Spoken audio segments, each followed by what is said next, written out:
Not Great Parent Molly.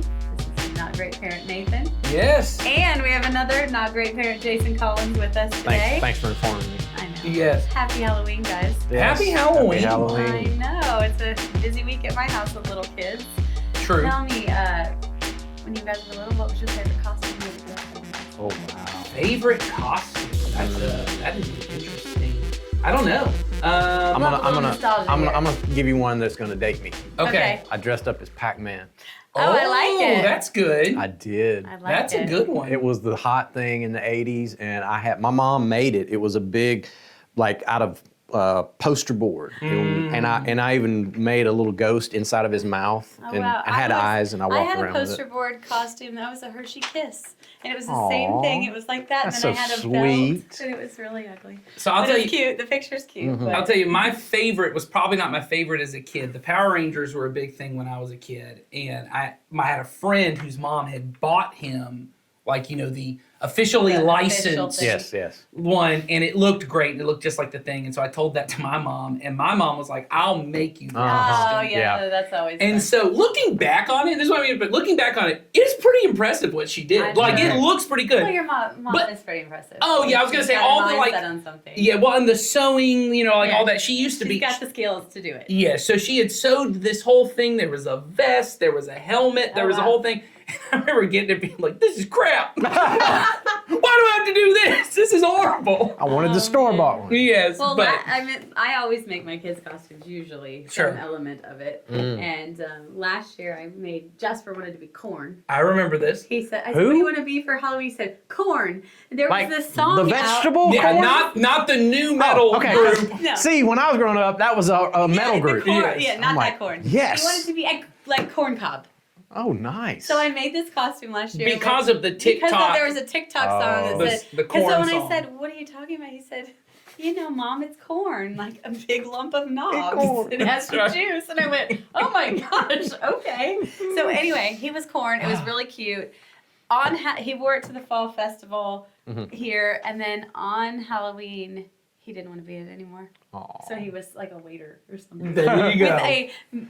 With some store-bought costume that we had in our costume stuff, so it was fine. But Yeah. the corn, I got the photos. The But corn, you know, and- sometimes those last-minute grabbing crap around the house and putting it on costumes are some of the best. they are. Absolutely. One of my kids one year went as Charlie Brown with the ghost with Oh, all the yeah. holes in Yeah, it. just You know, made it happen. yeah, we literally got a sheet, cut a bunch of holes in it, and they went as That's cute. Yeah. Charlie Brown ghost. Well, I've got to work on some Mario Kart costumes. Oh, this great. week. Well, there you go. So That's a good segue, though, Molly, Yeah. that Jason just set us up for of why we call ourselves not great parents. Why is that, Molly? yeah, it is true that we're not great parents. We call ourselves not great parents because we don't want to be. That's right. We want to be parents who are raising our children and living our lives in the goodness of God and what He has defined for us and for our families, and not what the world has defined as greatness and the world's great bucket list for us. We're not looking for store-bought Power We're Rangers. not looking for the best store-bought costume. We're looking for A sheet with holes in A it. sheet with holes in it.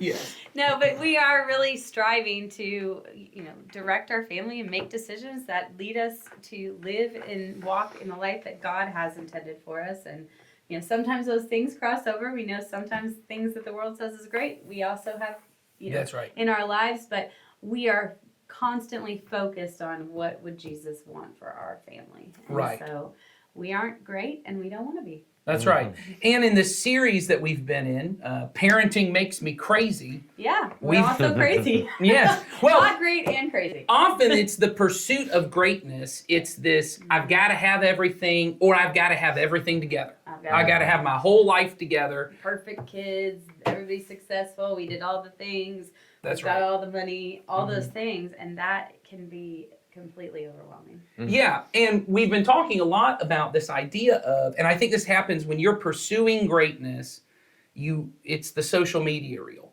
You want to highlight all the good things, and you just don't talk about the stuff that's Right. not so great. But, and in particular, what we've said in this series, I think in our previous episode about mental health, most of us, when we talk about mental health, we're not even talking about the things that make us healthy. Most of the time, when we say mental health, we're talking about things we think make us unhealthy. Right. When I say, hey, I want to talk about mental health, I want to talk about the anxiety My or stress level. the stress or the depression. And what often happens when I'm pursuing greatness is there's this part of me that goes, don't even talk about that. Just push that aside. Don't deal with it. But then, as often happens, and this is why we have Jason on our episode, eventually you not talking about it creates different and bigger problems that at some point you're going to have to deal with. Right. And many of us have, all three of us at different times, have had to end up in a counselor's office or with a pastor, and you sit and you talk about, my great life has gotten unmanageable, and what can I do? And so, Jason, for people, I think most people who've listened, because we've had Jason on in this series.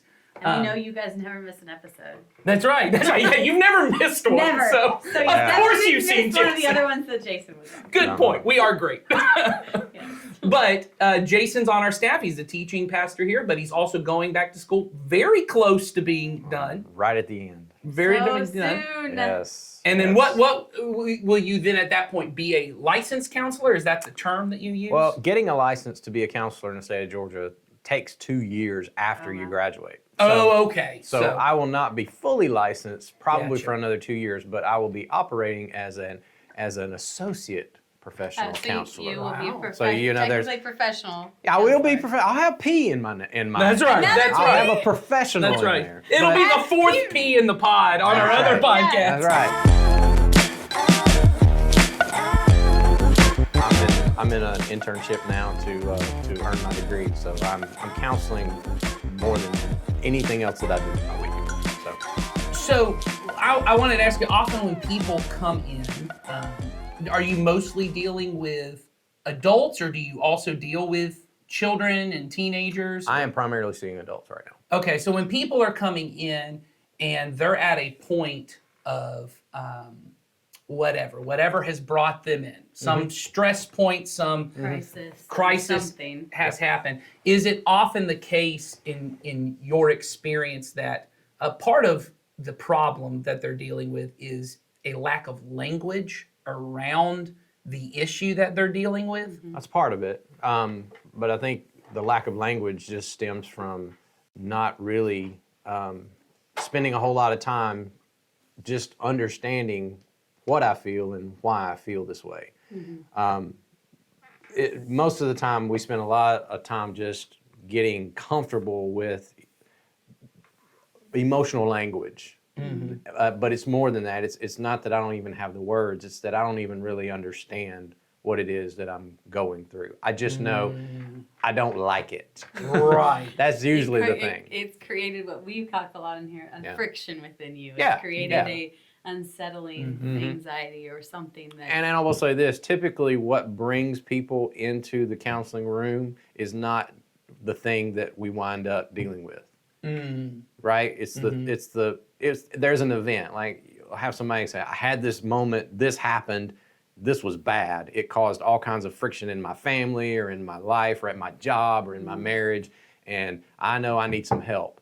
Well, typically that is a symptom of a greater emotional problem that led us there. So it takes a lot of time to get through that initial event to get down to the what was it that led us there. That's usually the work that gets going on. What do you think is the reason that I was talking with a group of pastors about something different recently, but I told them, I said, part of the reason we cannot deal with this problem is we don't have language around it because we don't talk about it. Yep. And this particular issue was the issue of racism and racial justice. Right. I said, we just don't talk about it. So we don't know we're not even sharing the same language. Even when I say racial justice, everyone has a different connotation in their mind of what that means. And some see it negative, some see it positive.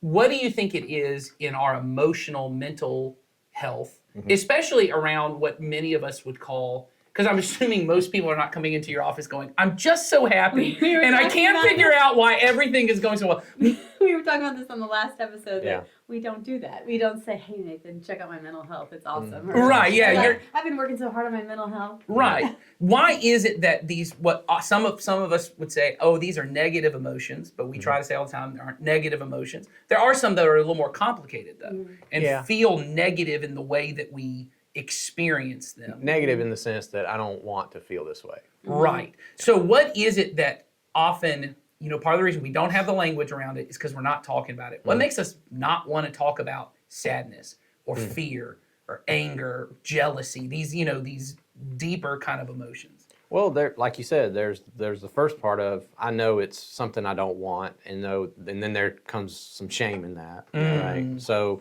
shame plays a lot of that.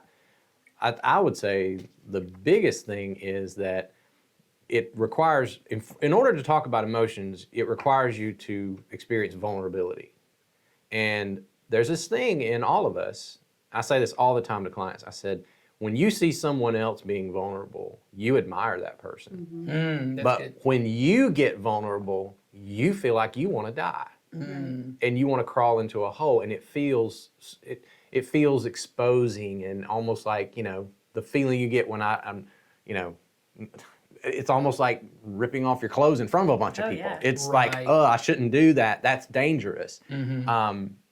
That Which is true. dangerous. You That should is not do dangerous. that. You should not do You that. should not do You're that. a bunch of people. But I'm using that as an example of how it Yes, but feels. that vulnerability, that feeling. Yeah, and so in order for me to actually talk about negative emotions, I have to experience that little bit of that feeling of I'm exposed here, which requires me to actually do it in a space where I feel a measure of safety. And that's what always is the first phase of any good counseling practice is establishing safety, especially when you're dealing with someone who's been through trauma.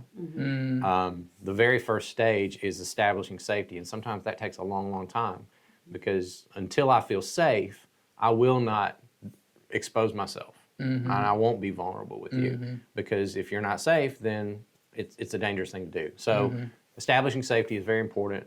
Then once you get the safety and you feel comfortable and you get agreement from everybody, this is what we're going to do, then we can get down into the really deep stuff, the hard stuff, the negative stuff, the embarrassing stuff, and do it in a way where I bring it out on the table, I look at it, and I analyze it, and all the things that I need to do to realize, okay, I can deal with this. I know how to handle this, and I know who I can express this to, and feel safe and get acceptance and deal with all the shame. And then you can come out and have a better way of actually living and experiencing that emotion. It's not avoiding it. And that's the key. Most people, when they come in, they say, I feel anxious. I don't want to feel anxious. And part of what I need help them work through is, no, you're going to feel anxious. Right. There's no way. I mean, we talk about fear because it's Halloween. You're not going to get through your life without experiencing a measure of fear. No, Right. we've talked about how some of that is healthy. Yes, God put that in you, and that's part of your brain, the amygdala.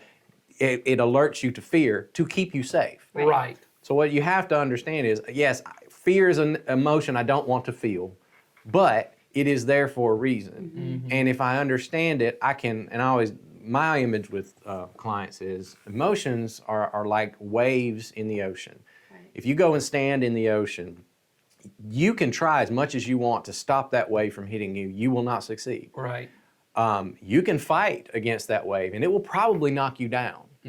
But, and you know this experience if you spend any time in the ocean, if I anticipate the wave, I catch it, and I ride it, Right. it will lead me to the shore where there is calm. And so I often talk about how do you ride your emotions? Because you're going to feel fear, you're going to feel anger, you're going to feel sadness, all those things. They're natural, but if you learn how to cope within them, you can't. They're all temporary. Every emotion is temporary, right? Now some last longer than others, and some need to be Sure. dealt with in different ways. That's not beside the point. But they all will subside if you learn how to cope.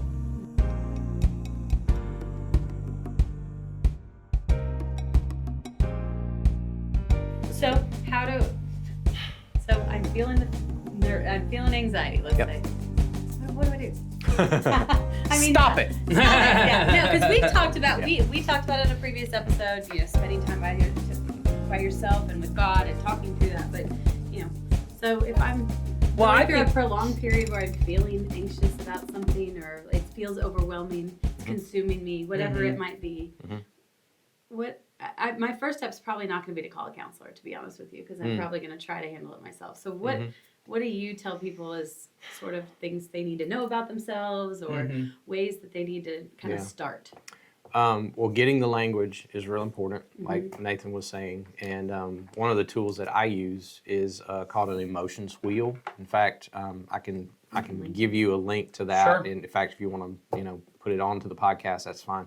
I have a really good one that I like to use, and I encourage clients to do emotional check-ins, some daily, sometimes twice a day. We do it individually first, but then of course, if you've got people in your life you can do it with, I encourage that too. But you start with the emotions wheel, and as you'll see on the wheel, you always start in the middle, and in the middle lists out the major emotions that almost all of us have language for. I'm mad, I'm sad, I'm happy, all those kinds of things. I'm afraid. And so that's where you always start, because almost everybody can identify those words. But once you go out there's a second level, and it's connected to each. So if you look at sad, you'll see it's blown out into several other emotions that better describe what sadness feels like. And so you start there and you move out and say, now, which one of these words actually captures what I'm feeling right now? And once you find one or two of those, the next step, and the most important step, is go all the way out to the outer ring. And then it goes into even more detail. And once you get out there, it starts to actually get to the source of the emotion of what caused me to feel this way, or what happened to me that made me feel this way. So I may not be just angry, I may be feeling disrespected. And that means there was someone else, or there was some situation that took something away that I felt like I earned or I deserved, meaning the respect that I earned. Okay, what is that about? And now I can talk about the event, or the motivator, or the catalyst that led me into that anger. Does that make sense? Oh, totally. And so I always say, every day, just sit down and just go, what's the primary emotion that I'm feeling right now? Find it in the middle, and then go out as far as you can. And then once you get out there, sit with that and ask questions of yourself, not in an accusatory way of you're bad for feeling anger. No, what happened? What did someone say? What happened to me today? What did someone do that led me to that? And where did that come from? And that just is the starting point. That just at least starts to give you language to actually talk about not just what I'm feeling, but where it came from and what it's doing to me. I think it's a super helpful tool. I mean, I had never really seen it, and then I started working here a year ago, and on my very first day, John happened to give it to me because he knows me well and knows that I have a hard time identifying feelings, and he said, I just saw this and thought you would like it. And so I had it I took it home and used it, and then we've talked about it in some other things that we've we did a done, parenting and we seminar. did a parenting seminar that Yep. included it, and I have it hung up next to my desk, and I try to do that because I am quick to just say those middle emotions, and especially some of the negative ones. If I say that I'm mad or angry or whatever, I often don't know that that's actually what I'm fully feeling. It's just that's the only word I can come up with. Yeah. There's an angst in me, and so it does help to get to that outer band and kind of look at, what is it that's really what is it that's really got me? And the good news is, once you start to do that emotional work, you're better set up to start to anticipate those kinds of situations. If you start to see something, if you do a daily or twice a day check-in, and you start to see the same thing showing up over and over and over again, then you start to get to know yourself a little bit better, how I'm showing up in my world, and what the environment that I'm in, the people that I'm around, what are they evoking within me? And you will be better equipped to say, well, okay, there may be some things I need to change about how I'm showing up, but also maybe the places and the situations I'm showing up in Yeah. that might need to change, or at least the way I'm approaching them. If every time I go out to the grocery store, I walk away annoyed at the people who did not cooperate with me, Right. well, that says something. About Right. you. Also, it might say something about the environment you're in. It probably has more to say to do with you, Yes. Right. right? And so now I can go, well, what is that about me Mm-hmm. that always leads me to that emotion every time I'm in that situation, or with a person, or in my marriage, or whatever. It gives you more information to go on. It does give you more vocabulary too. And I Yeah. think, for me as a parent, I try to use the other words when I'm talking about how I'm feeling around my house or when I'm talking Yeah. about, because I also notice the inner circle is what my children say. I'm mad, I'm Yeah, happy. and that's sometimes And as so- far as they can go. And that might be as far as they can go, Yeah. but sometimes I think it's because if I'm only ever using those That's words, right. that's what they're hearing. And so I'm trying to Well, and as they grow expand up, the words in which Yeah. I'm using and being more specific in what it is I'm feeling. I mean, I don't come home every day and say, time to do a check in with mom and how she's feeling, but I'm saying, in certain scenarios, or we've talked about times where we've gotten really angry or erupted, and it isn't necessarily about our children, to be able to go back in and say, I was angry and here's Right. why. And it's, that tool is very helpful. yeah, there's that old illustration of a guy who comes, you watch a guy go through his work day and all the things that frustrate him all throughout the day. He gets bad news, he gets, deadlines piled on him, and he walks home to his family, and as he's coming up through the yard, the dog comes out to greet him. He kicks the dog. Well, the anger we see is him kicking the dog. It has nothing to do with the dog. It has nothing to do with where, it had everything to do with all this stuff that led up to it. It's an illustration of how and you'll see this all the time if you watch it for it, you show up at your home in a certain way. Sure. As a dad, I show up, and when I walk in the door, I have a certain feel about me, and it has everything to do with how I'm feeling in that moment. Right. But that emotion had nothing to do with my kids, had nothing to do with my wife, had Right. everything to do with the people and the situations I was encountering all day long. And if I'm aware of all of that, well, I'm better equipped to show up when I walk in the door. And I learned this several years ago. I'm not great at it, but That's okay. I'm learning. I am learning now that the first 10 seconds, sometimes first minute or so, that I walk through that door sets a tone. Right. When there are other people in my home, when I come home to my wife and my daughter, who's at home now, my other daughter's out of the house, but I've learned that just the tone of my voice, the things that I speak when I first walk through that door, it sets an emotional tone for my house. Right. Right?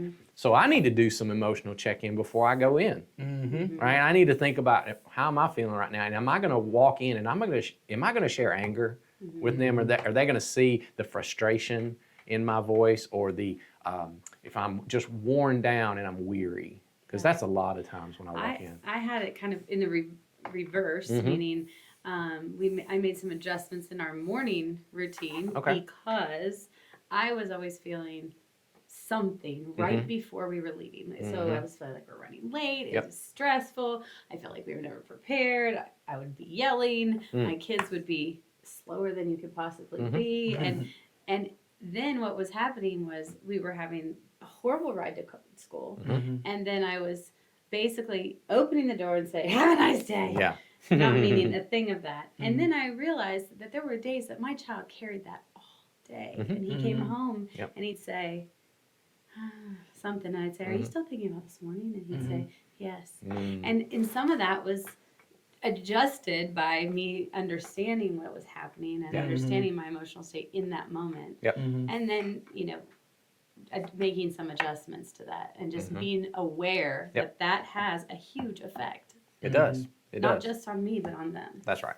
Well, and I think when we talk to our kids about these things, it's incredibly important. We started talking in the last episode, at least here, about this idea of my goal is really to be responsible and really able to respond to what is going on within me, whether that's physical, spiritual, emotional. I don't think I shared this on the episode, but that language started working its way in my family because we were talking about one of my daughters got the flu shot.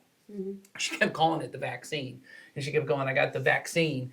And my other daughters go, I thought we already got the vaccine. They were talking about the COVID vaccine. Did they And- say it that angrily too? Well, because they realized they're about to have to get a flu shot. Uh-huh. And they're like, we hate shots. I don't want to have to get a shot. And I said, you already do. And they said, so this now means she won't get sick. I said, no, that's not what it means. And she goes, well, if I get sick, it won't be as bad. I said, well, maybe. And they said, that means I won't die from it. I said, no. You can take the COVID vaccine, the flu shot, still get the flu, still get COVID, still die from it. I said, the goal is there is no way to make sure in this life that I will be 100% healthy in the terms of I'll never get sick and I'll never die.